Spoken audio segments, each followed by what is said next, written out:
Today's episode of Beyond the Mask is presented by the team at CRNA Financial Planning. Get a free consultation today to be guided through the complexities of investing and financial planning.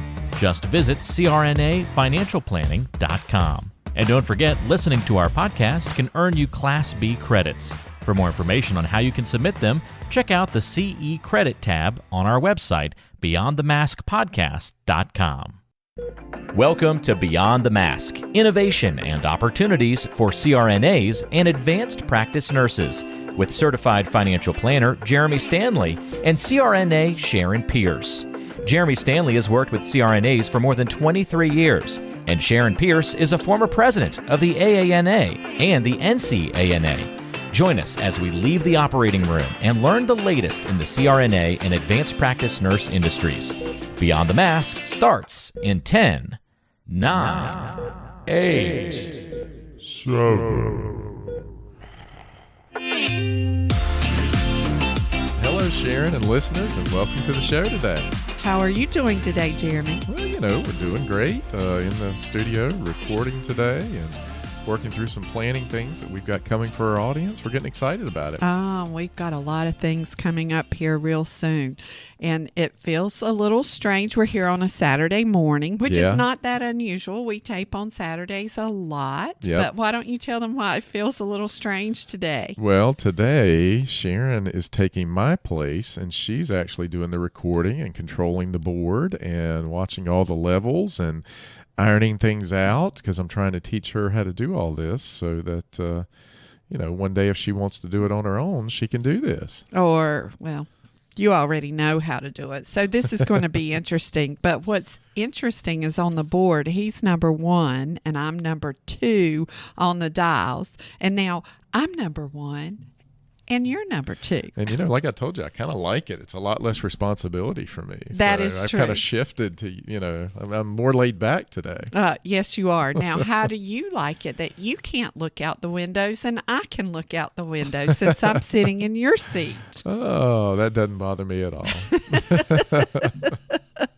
Well, why don't you tell our listeners what we're talking about today? Well, we've done several financial podcasts as of late, and what we've really been talking about is for retirees, and that is very important. But today we're going to be talking about more the financial planning process.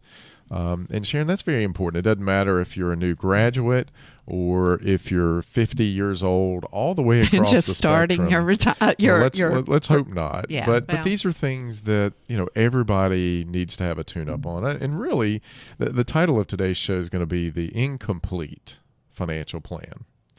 Because so many people have certain aspects of their financial plan taken care of, but there are a lot of things in there that are incomplete and that they might not have thought about, or maybe they've thought about and they've just procrastinated on. So that's really what we're going to be talking about today. In light of where some things are, it might be some timely information. Well, that's true. And we're starting off a new year.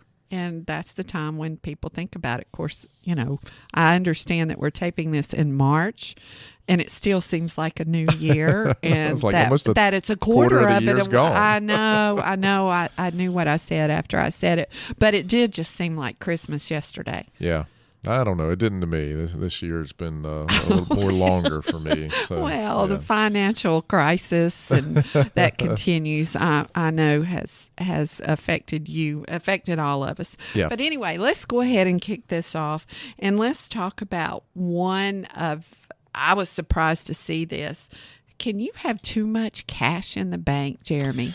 Oh, yeah, especially right now with everything that, and I don't think that this is a major banking crisis that's going on right now. I think there are pockets of banks out there that are having some issues. And, we've seen a couple of defaults with SVB and then Synchrony Bank, and there were some issues around those banks anyway. The larger banks, they all have to go through stress tests and so forth. And, for the most part, they're in pretty good shape. It just doesn't seem like this is a financial bank crisis that, we saw in 2008. And it was a completely different scenario.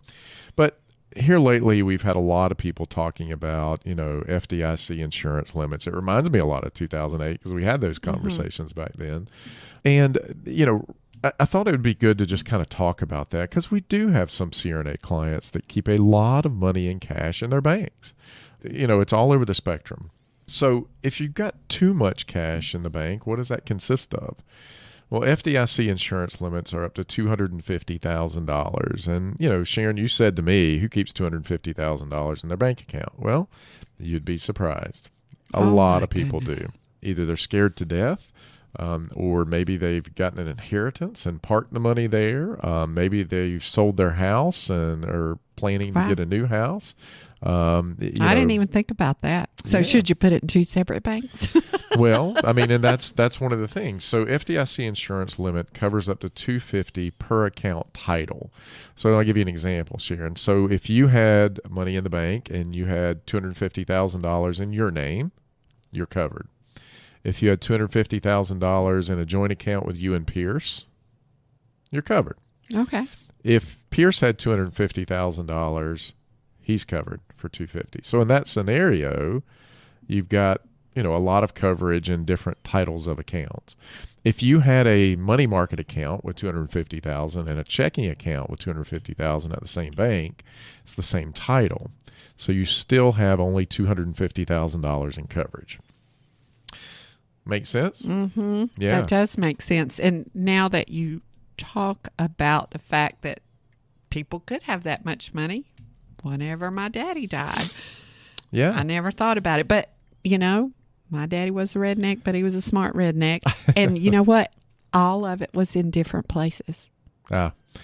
And a lot of old school people did that. They went to different banks and so forth. And you can do that. And you're spreading out your risk, the diversification and the risk in that scenario. Yeah. So that's just a hot topic. I thought we would hit on it today because, I think it's interesting for people to know that. And, obviously there's a lot of information out there about FDIC right now. And if that's a concern for you, I'd implore you to research that.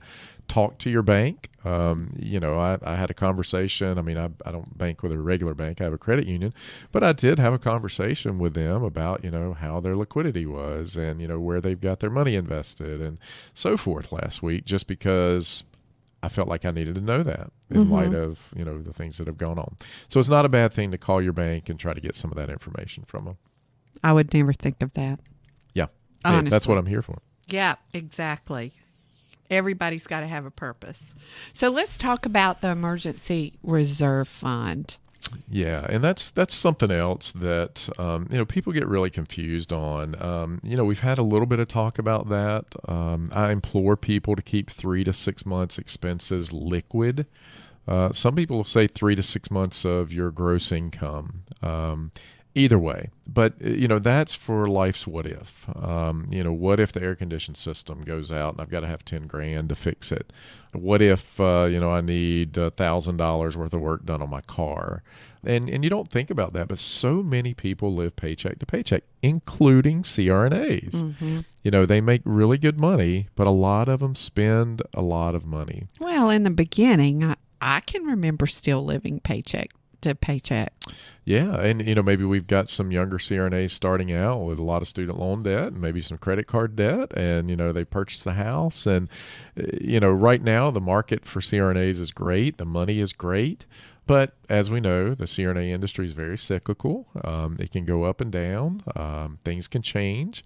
The reimbursement rates can go down. I don't know whether you saw that from Cigna.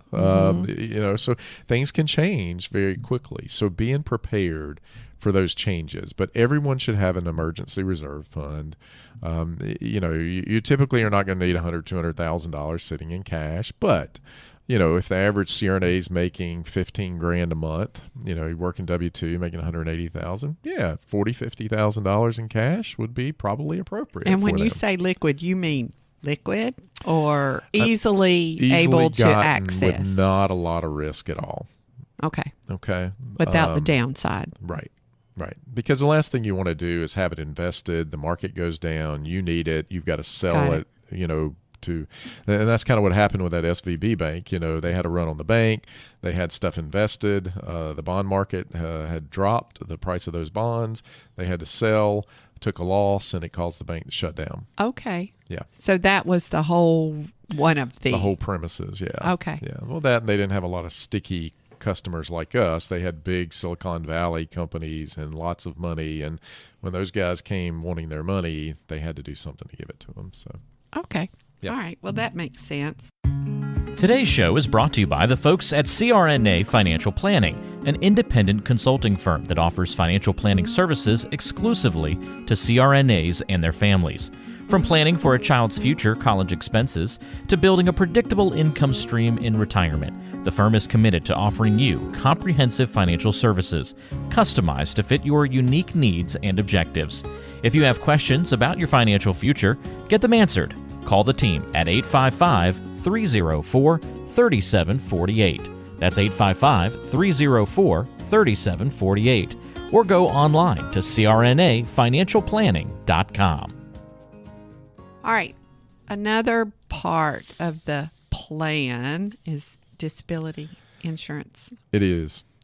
And, a lot of people never want to think about this. One, they don't want to think about dying. They don't want to think about becoming disabled. But they'll insure their car. Right. They'll insure their house. Mm-hmm. What pays for all that? Working. You are, and I hope no one I'm takes an this asset. offensive. You are. I hope no one takes this as an offense, but you're the goose that laid the golden egg. And laid the golden egg. Every morning at 4 o'clock, 5 o'clock. But disability insurance is important, making sure that you've reviewed that, you understand the parameters. If you're a W-2 CRNA, making sure you understand what you have at work. What are the parameters? What do they actually cover? How long am I going to get paid if I'm out? God forbid something happen and you're out forever or out for a year or even out for 6 months. Are you covered? And by the way, most disability policies at work are either paid for by the employer or subsidized by the employer, and they take a tax deduction for paying that premium. So that means if you've got 67%, which is what most people have, 60 to 67, of your pre-income, and that's not overtime, that's just base usually, that amount, when it comes to you, is going to be taxable because they wrote it off and took a tax deduction for it. So your disability that you receive, which usually is a 90-day waiting period, most of them Can be unless you've got short-term as well. Yes. That you get taxed on it because they took the tax deduction. Yeah, they paid for it and they deducted it off. So therefore, 67% of your base salary, now you pay taxes on that at 20 or 30%. You're really going to be left with probably less than 50% of what you would typically get. Mm-hmm. Can you live off of that? You need to understand that. That's part of the plan. So what about pregnancy? I mean, do they now qualify that as a disability? Say you're put out of work early for whatever reason? Depends on the company. It depends on the policies. Some do, some don't. So I'm hearing you say to the younger CRNAs who may be looking at parenthood in the future, you need to check out that policy. Check it out. What if you're bedridden? Something goes wrong, and you've got to be in bed for 12 weeks to take care of that baby. Make sure you understand what you've got. Well, it could be wrapped up. I'm trying to think back whenever I was pregnant with Brett because I was an ICU nurse. It seems they put me out early, but it seems like I used part of my maternity leave. Yeah, and some places have that paid, and some places don't have it paid. Wow. It's been so long ago, I can't really remember. And it, it implores them to understand that and possibly look at other options, other sources of disability outside of group. The ANA has policies out there. Which I used CRNAs. for a very long time. Yeah. And then there's other options, for folks that specialize in CRNAs, such as our friend Robert Smith, Absolutely. who does disability and does a great job for thousands of CRNAs across the country. And makes it occupation specific. Making sure that you don't have to go back and fold towels or do something like that you can, if you can't do the substantial and material duties of being a CRNA, you don't have to go do something else. And that's very, very important. So looking at that and disability. And again, it's just one of those things that we see as a whole in a lot of people's financial plan because they haven't thought about it. Right. Okay, let's talk about life insurance. Yes, life insurance. Again, who's life insurance for? The people who are left behind. That's right. It's not for you. It's for the people left behind. Some people can purchase this at work. Some people can purchase it outside of work. How much do you need is the real question that we typically get. And that varies, obviously, by your situation, children, debt. Well, you would think as you get older, you'd need less. I don't know that for a fact. Yeah, and I'd say most people do. Because you've got less outstanding debt, that would have to be covered by Correct. if the goose is gone. That's right. That's right. Yeah.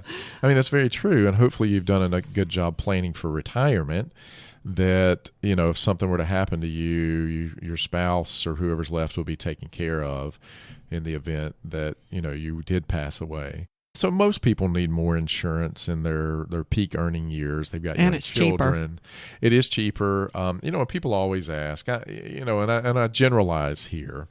For most people, okay, term insurance is probably what you need. It's your cheapest option. It's my analogy to renting an apartment. It's good for a term in your life. If you die, the money gets paid out. If you don't, then they just keep, it's kind of like your car insurance. They just keep the money. Okay. And then there's more permanent type insurance, whole life, universal life, variable universal life. And those build cash value. They're typically more expensive. Again, this isn't an insurance podcast, but it just gives you kind of some basis. But I would say in generalities, most people buy the term insurance, put a Band-Aid on the problem because they've got so many other things that they need to be thinking about. You don't want to spend all your money on insurance. You got disability, you got life insurance, you got to save for your children's education, you got to save for retirement, you got to build your emergency reserve fund. I mean, this can be overwhelming. So I would say for most people, buy that 15, 20-year, maybe even 30-year level term, pay your premium, and do the rest of your plan around that. I can remember when I was growing up, you knew your insurance salesman, and he came to your house to collect the premiums once a month. Wow. And I can't remember his name. I can still see him. And of course, whenever he came, he'd stay and eat supper. So, and he was great. But every month he would come to collect premiums. And I guess it was some kind of life insurance that he came. I don't remember. Interestingly enough, whenever my dad died, my sister said, well, how much life insurance did Daddy have? I said, $15,000. You could see her face fall. But then they only had enough insurance to bury them right. with. That's right. it. Yeah. Because you were supposed to have everything paid for, everything done, and which in his case it was. Right. So he didn't believe in anything like that. Just a little bit of life insurance, and that was it. Just enough to bury. After doing this for so many years, the majority of our clients don't want to leave their kids wealthy. Mm-hmm. If they want to take care of themselves, sure, take care of their spouse, significant other, and if there's something left, great, it should go to the kids. But if there's not, they're okay with that for the most part. So, Yeah. Okay.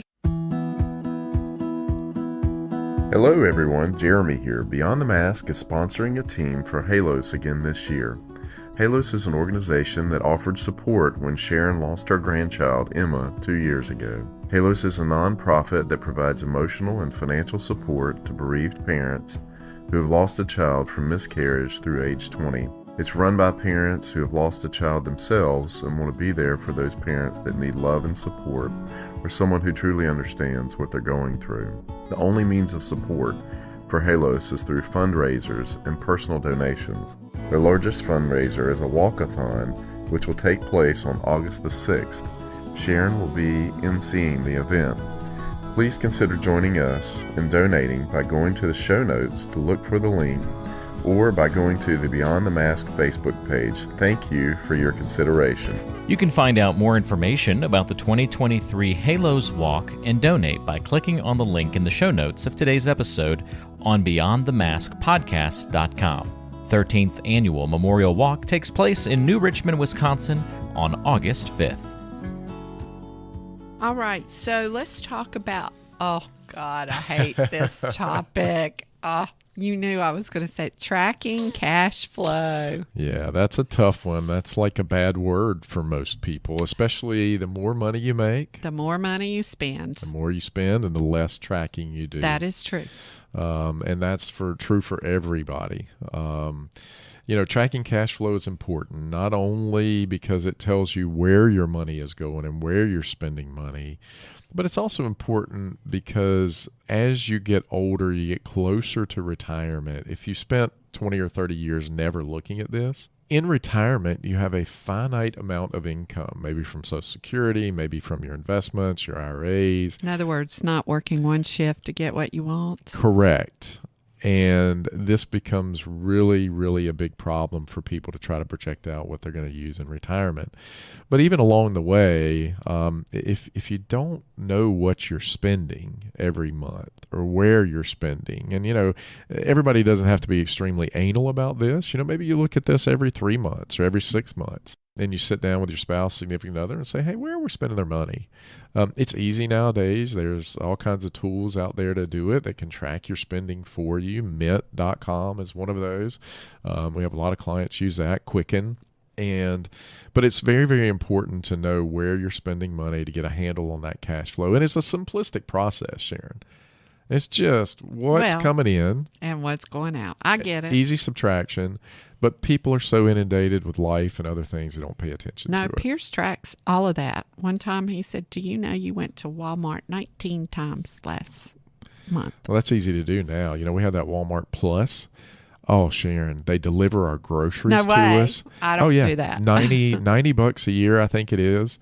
And, from our house to the Walmart, it's probably 11, 12 miles each way. Right. They'll deliver our groceries. Sarah orders them online. They drop them off at my front porch. You got to, you tip them. But, hey, saves an hour plus shopping time. That's true. For us. I mean, it's very well worth it. And well, that's like Amazon. Oh, exactly. Convenience. I will even order mascara on Amazon, so it's delivered to the door. And my dad used to give me a fit because all the Amazon packages coming whenever I was living there with him. And I said, Daddy, you don't understand how much money it saves. I mean, how can buying something save you money? I said, Daddy, because if I go in Walgreens, I never come out without spending $50. Somehow I figure out there is something else I needed whenever I see it. Impulse and buyer. This way, and if I've had a bad day, it makes me feel better. There you go. Retail therapy. So I get my mascara and I stay out of the store. So it really, really behooves me to use Amazon. I digress. Yeah. But, that's an easy way to spend and not trackable. The thing with Amazon is you get your credit card bill at the end of the month and all it says is Amazon. It does. It doesn't say mascara or anything like that. So then you've got to really know what you spent it on. It makes it tougher. Well, you can print off invoices. So my different businesses that I have, I'll go back in and I'll sit down and go through everything and print off my invoices so that I know which business this I bought for tax purposes. Right. But it is a little bit time consuming. Well, let's talk about something that's probably foremost on all the younger CRNA's minds, and that's paying off college debt. And you have a wonderful formula or technique for helping them do this that I love. Yeah, and it's not just college debt. We're gonna talk on that. It's any kind of debt. True. Okay, and when you look at, and not necessarily college, maybe it's anesthesia school. I mean, going back to get your doctorate, or you mean going to Yale? Going to Yale. It's a big problem when we see SRNAs graduating nowadays. Usually, it's over $200,000 in student loan debt. Okay, well, I did 120 at Yale. Yeah, and not that it's not worth it, but it's a lot of money. And debt is debt. I mean, this is good debt because, obviously you're going to make a lot of money from going back to school and being a CRNA, more than you would have made as an RN. So I think it's good debt. But I think it's also good for people to realize that the sooner you pay that off, the better. And I'm going to illustrate that in a minute. And it's true for credit cards or any kind of debt. And people get into the weeds about, housing debt, and some people want to pay it off, some people don't. But let me just give you an example, Sharon. So let's say you had $200,000 in student loan debt. What do you think? The repayment period on a student loan is usually 10 years. Now, you can extend that out to 20 or 30. But let's say you had $200,000 in student loan debt. How much do you think you're going to pay a month in a repayment period of 10 years? Probably at least $1,200 a month. $2,170. A month? A month. Oh, my To pay it back Lord. over 10 years. Wow. That's Yes. a house payment. Yes. Now, if you spread it out to 20 years, it drops to $1,375 a month. Okay? Wow. So that's for 20 years. So here's what I really want to illustrate to you and our listeners is that every kind of debt has an opportunity cost. Do you know what I mean by that? Because if you're paying Yes. $2,170 a month or $1,375 a month, what could you have done with that money? Invested it. You could have invested it. You could have taken more vacations. You could have bought a rental property. You could have done a lot of different things with that money, right? Wow. So now let's say, and what I assume for student loan there is 5.5% interest rate. Okay, for round numbers. What if you would have taken that same amount of money? All right, we'll go back to the 10 years, $2,170 a month, and you'd earned 5.5% on that for 10 years. What do you think it'd be worth at the end of 10 years? Okay. Well, we know you at 7% you would double, right? No, is that right? Rule of 72. 72. Okay, Yeah. There you go. So 10 years, it would double every 7.2 years. Okay. So I'm going to take you off the hook here. Okay, thank you. So in 10 years, my eyes are glazing over. that is $346,000. So that $200,000 in debt really cost you, the opportunity cost was $346,000. Now, this is going to blow your mind. Let's say you spread it out over 20 years and you paid $1,375 a month. Remember, that was our Right. 20 year? Same thing. 20 years, $1,375 a month at 5.5%. What do you think you'd have? Let's say even double that. $598,000. Okay. Well, I wasn't far off. So there's your opportunity cost. And it doesn't matter if it's student loan debt or if it's credit card debt or any other kind of debt. There's an opportunity cost to that debt. Now, what we typically ask students and new CRNAs or even CRNAs that are transitioning to 1099 and want to get their debt paid off is at least one shift a month extra to pay that debt off. One shift a month, $1,500. If you want to do more than that, you can definitely do it. But to pay that down, because we really like for SRNAs and CRNAs, I guess we're SRNAs, now they're CRNAs, to get that debt paid off within 3 to 4 years. Yeah. I mean, that's what y'all advised Grant to do, my Yeah. son-in-law, and he did that. Absolutely. And then after that, They had a big party. yeah, I mean, and they it's- paid off Shelley's law school loans, too. Yeah.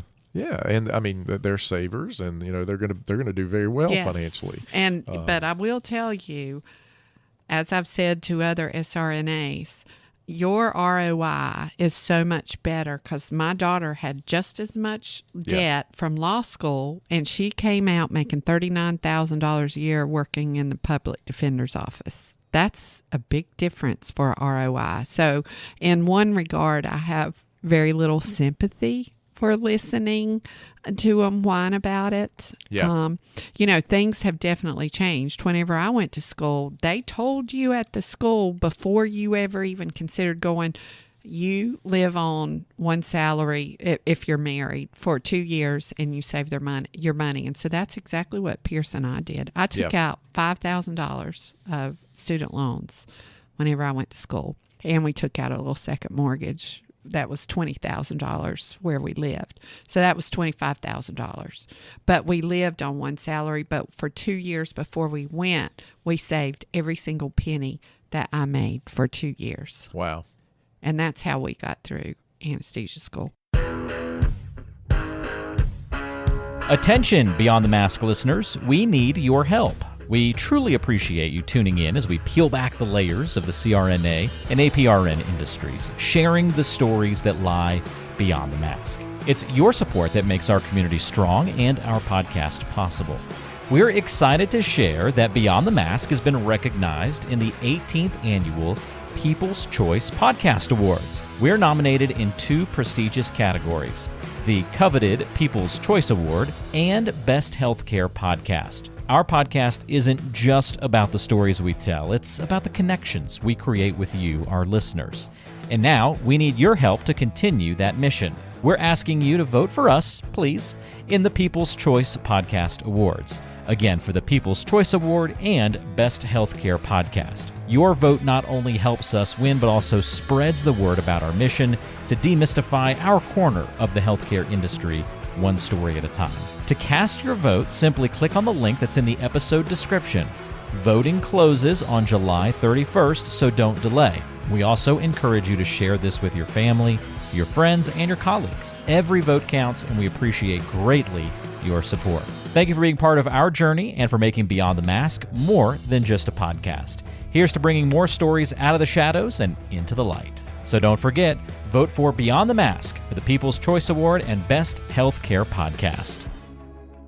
All right, well, let's talk about everybody's favorite subject, taxes. Yes, yeah. And, you need to be planning for increased taxes in the future. Oh, God. People think that we're paying a lot in tax now. We're actually in a very low tax environment currently. Yes, we are.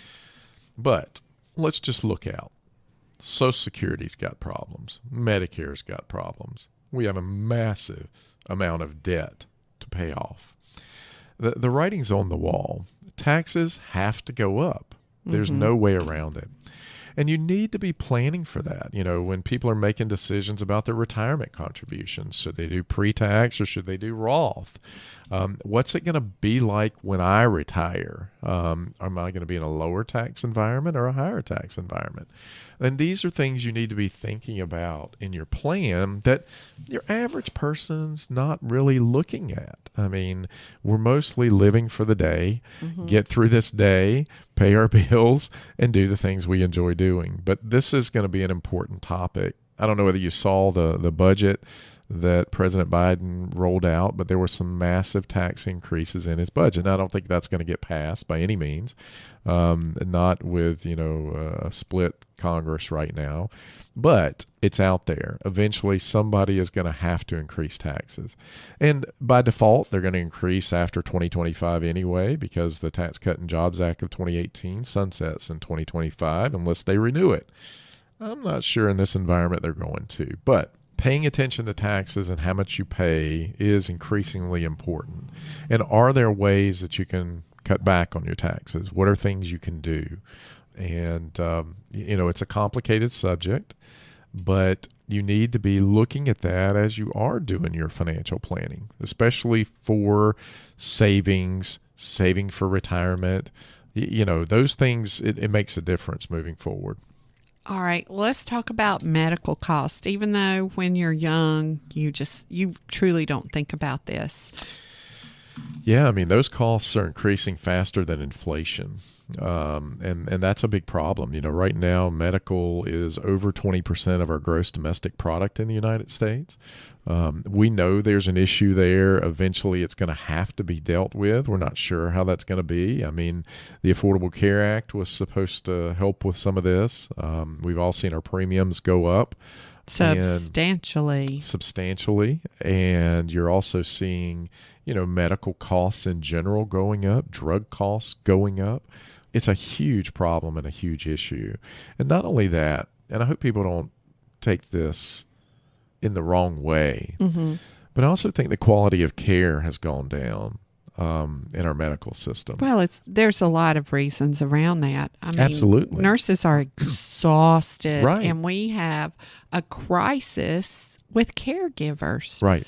And I firmly believe that's one of the reasons. And even though we are working very hard to try and integrate care, I see it becoming more and more fragmented. Yeah. Because we were just talking about this at work. yesterday, because used to, if you were put in the hospital, your physician that you had still cared for you there. Now they have hospitalists. Right. This is a person who does not know who you are, Right. knows nothing about you, and is just seeing you for episodic care. Yeah. I mean, you go to your doctor's office, you see a doctor, you see the PA. Which is nothing wrong with that. Nothing wrong with that at all, or a nurse practitioner. But there is just such disjointed care. When Helen was in the hospital a year ago, I signed her out, AMA, because it was ridiculous. They're sending her down for a gallbladder study. And I said, okay, why did you do that? We were out of town. And I finally get hold of the hospitalist. He said, well, when I pushed on her there, she hurts. You push on her anywhere, she hurts. And what do you think's going to happen if she needed her gallbladder out? She's 90. She's going to die with her gallbladder. Yeah. We're not going to get her gallbladder removed. Right. Why did you send her for a study? Her hospital bill was $39,000. Wow.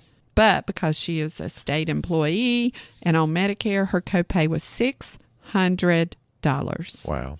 That's amazing.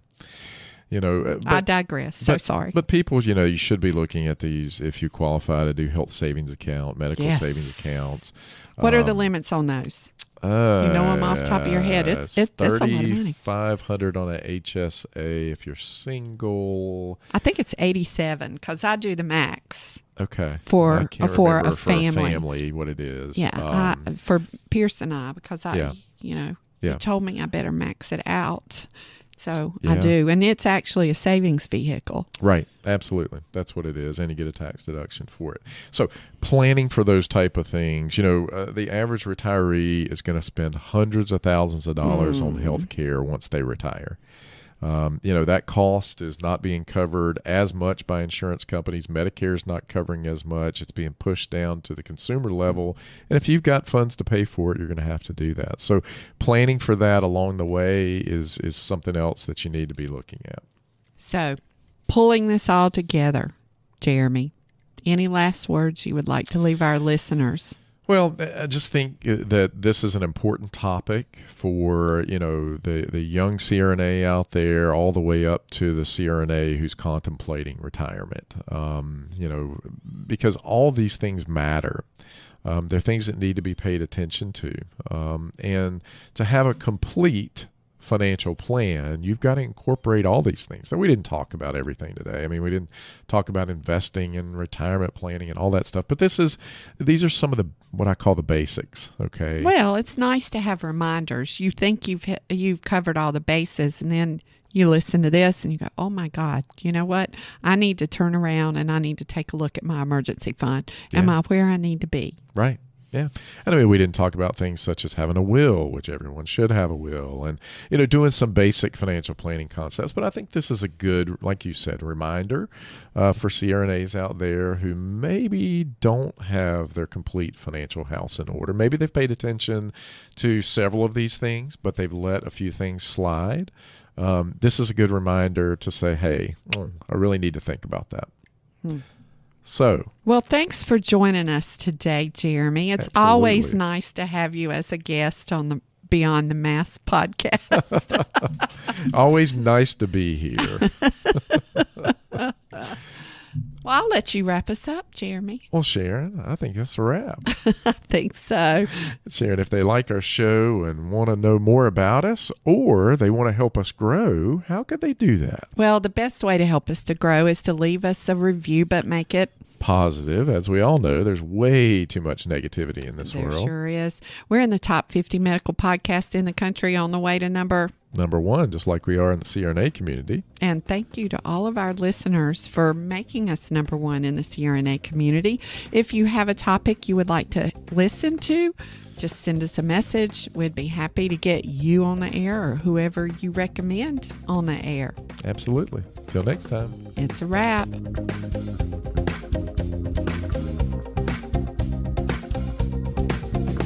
Attention, Beyond the Mask listeners, we need your help. We truly appreciate you tuning in as we peel back the layers of the CRNA and APRN industries, sharing the stories that lie beyond the mask. It's your support that makes our community strong and our podcast possible. We're excited to share that Beyond the Mask has been recognized in the 18th Annual People's Choice Podcast Awards. We're nominated in 2 prestigious categories, the coveted People's Choice Award and Best Healthcare Podcast. Our podcast isn't just about the stories we tell, it's about the connections we create with you, our listeners. And now we need your help to continue that mission. We're asking you to vote for us, please, in the People's Choice Podcast Awards. Again, for the People's Choice Award and Best Healthcare Podcast. Your vote not only helps us win, but also spreads the word about our mission to demystify our corner of the healthcare industry, one story at a time. To cast your vote, simply click on the link that's in the episode description. Voting closes on July 31st, so don't delay. We also encourage you to share this with your family, your friends, and your colleagues. Every vote counts, and we appreciate greatly your support. Thank you for being part of our journey and for making Beyond the Mask more than just a podcast. Here's to bringing more stories out of the shadows and into the light. So don't forget, vote for Beyond the Mask for the People's Choice Award and Best Healthcare Podcast. Beyond the Mask is made possible by the team at CRNA Financial Planning. With almost 2 decades of experience, the firm guides CRNAs through the complexities of investing and financial planning. Schedule a free consultation today by calling 855-304-3748 or go online to crnafinancialplanning.com. Hi, this is Jackie Rolls, President of the International Federation of Nurse Anesthetists and President and founder of Our Hearts, Your Hands, a global anesthesia support community that takes donations to allow nurse anesthetists in low and middle income countries to go to educational programs, to buy equipment or textbooks. Your donations are tax deductible, and we would appreciate your support.